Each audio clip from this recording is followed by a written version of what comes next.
أنا هالة، عمري 34 سنة. منذ زواجي قبل 16 عاماً، وأنا وجارتي نادية جيران، بل أكثر من جيران. كنا كالأخوات، لا نفترق أبداً. زوجها دائم السفر، وهي مطلقة منذ 11 سنة، وابنها الوحيد الذي أنجبته بعد عناء شديد وعلاجات طويلة هو كل حياتها. أما أنا فابني يوسف البالغ من العمر 16 سنة هو نبضي وروحي.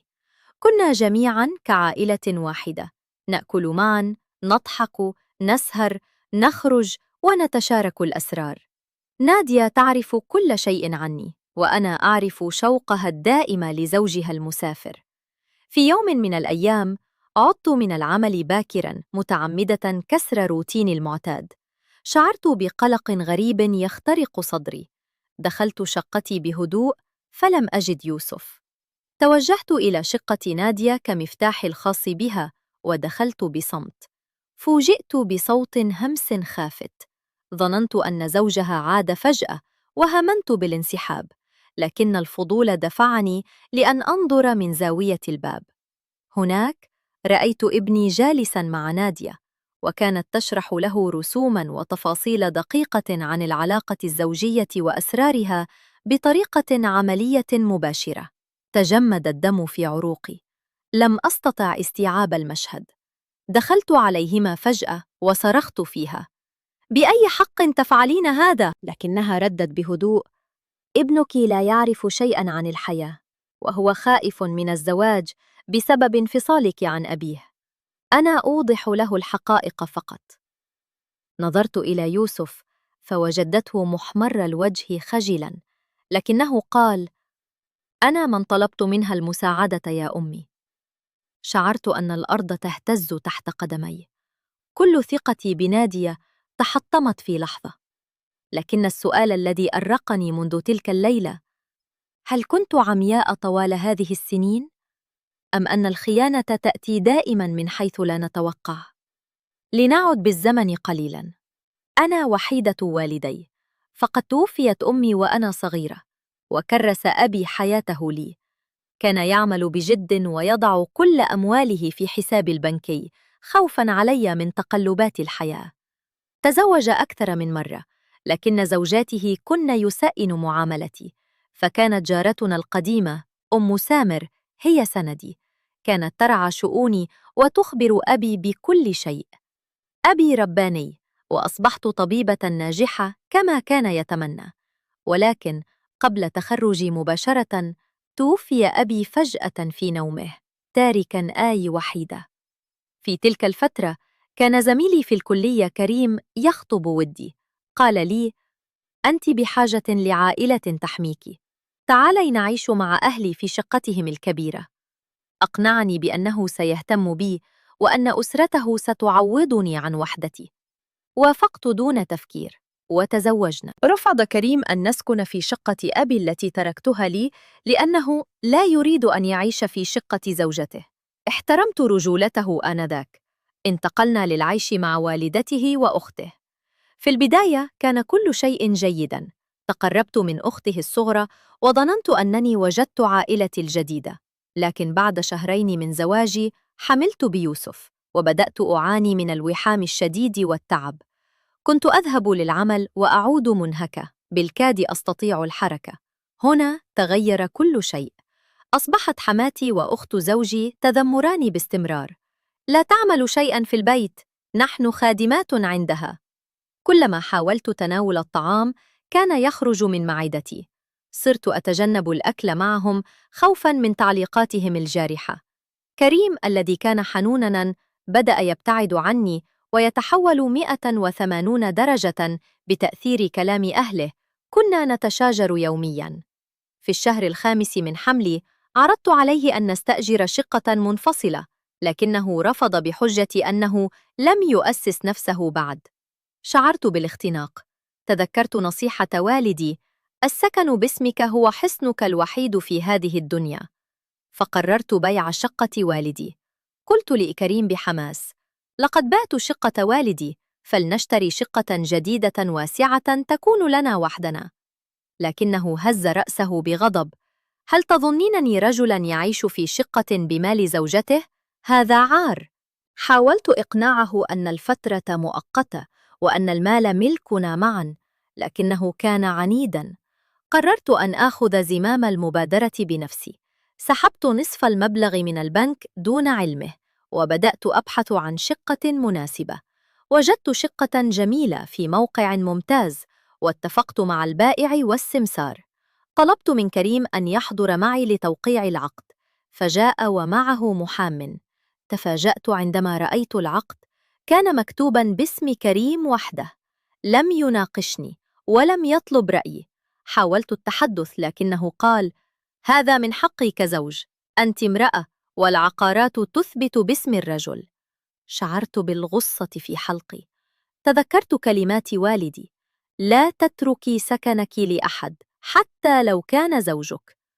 رفضت التوقيع بحزم. هنا انفجر كريم: أنت ناكرة للجميل، نحن من آويناك بعد أن مات أبوك.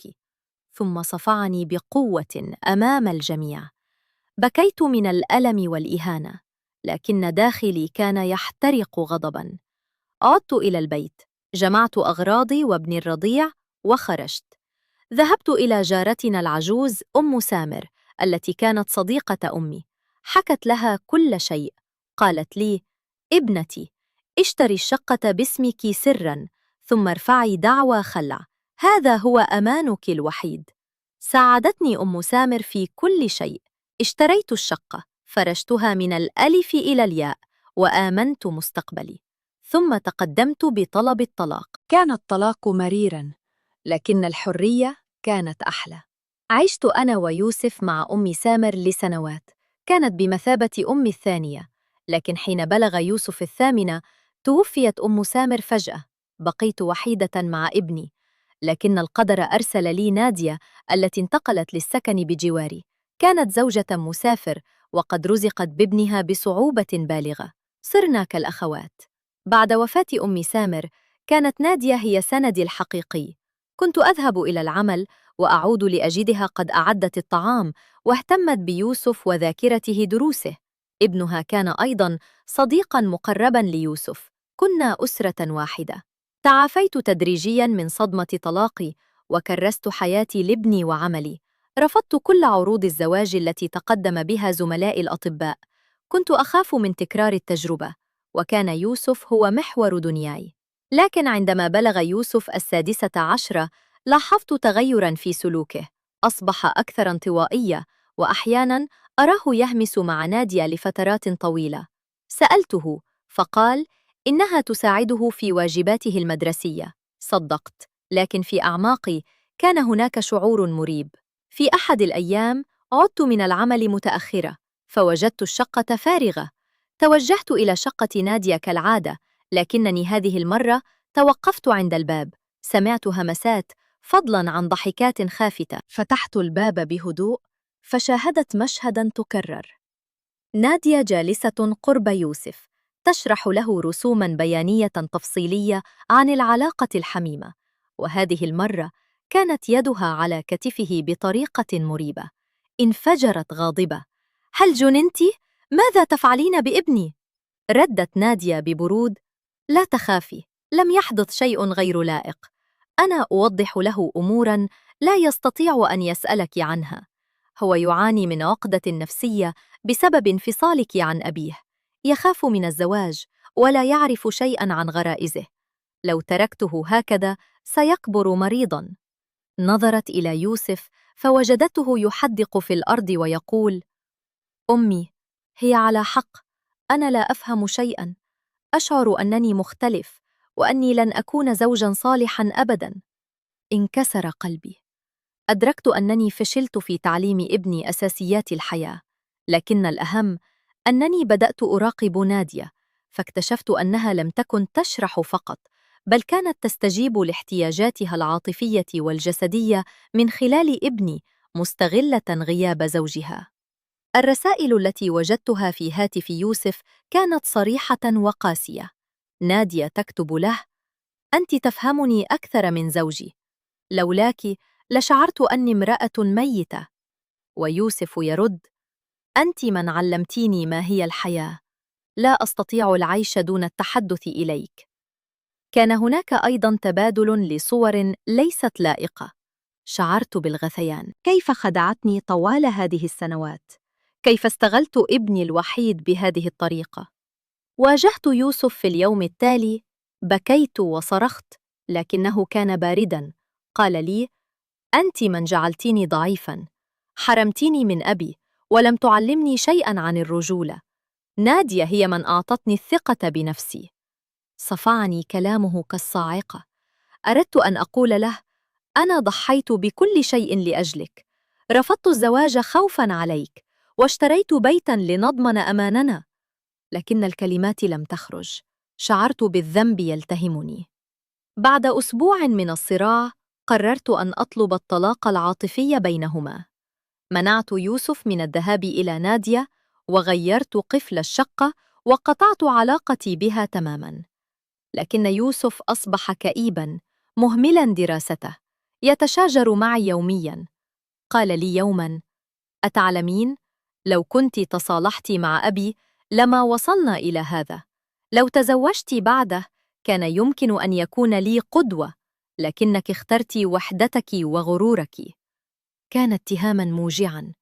بدأت أراجع قراري القديم. هل كان صحيحاً أنني رفضت أن أكتب الشقة باسم كريم؟ هل كانت حياتي الزوجية تستحق أن أضحي بها من أجل مبدأ السكن باسمي؟ لو كنت سامحت أو تنازلت، هل كان يوسف سيكبر سعيداً مع أبيه؟ أم أن كريم كان سيظل متسلطاً ويضربني في النهاية كما حدث؟ الأسئلة تعذبني كل ليلة. ترددت كثيراً في الرد على اتصال كريم. صوته كان لا يزال يبعث على القشعريرة، لكنه بدا متغيراً، أكثر نضجاً وهدوءاً.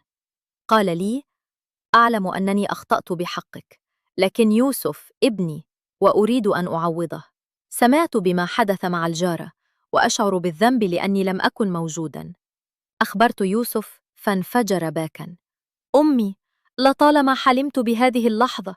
أرجوك، لا تمنعيني من رؤيته. سمحت لهما باللقاء في مكان محايد. خرج يوسف بعد اللقاء وكأنه ولد من جديد.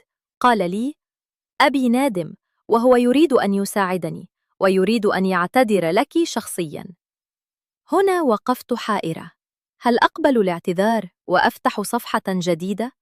هل يمكن أن تكون هناك صداقة بين مطلقين من أجل ابنهما؟ أم أن كريم يخطط لشيء آخر؟ التقيت به بعد أسبوع. كان جالساً أمامي، عيناه دامعتان. قال: هالة، لقد تزوجت مرتين بعدك وانفصلت. أدركت أن الخسارة الحقيقية كانت في فقدانك أنت ويوسف. لست أطلب منك العودة، لكن أريد أن أكون جزءاً من حياة ابني، وأن أساعدك مادياً ومعنوياً. وأريد أن أقول لك: كنت على حق حين رفضت كتابة الشقة باسمي. كنت طفلاً نرجسياً. تلك الكلمات حركت شيئاً في داخلي. هل يندم الرجل حقاً بعد فوات الأوان؟ أم أن هذه مجرد مشاعر مؤقتة؟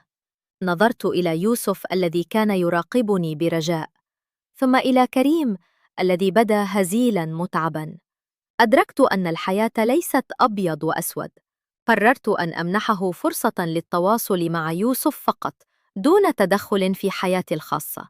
لكن السؤال الذي ما زال يراودني كل ليلة: هل أنا مسؤولة عن حرمان ابني من أبيه طوال هذه السنوات؟ أم أنني كنت أحميه من رجل آذاها؟ وهل يمكن لابن أن يسامح أمه يوماً على قراراتها، حتى لو كانت مبنية على الخوف والألم؟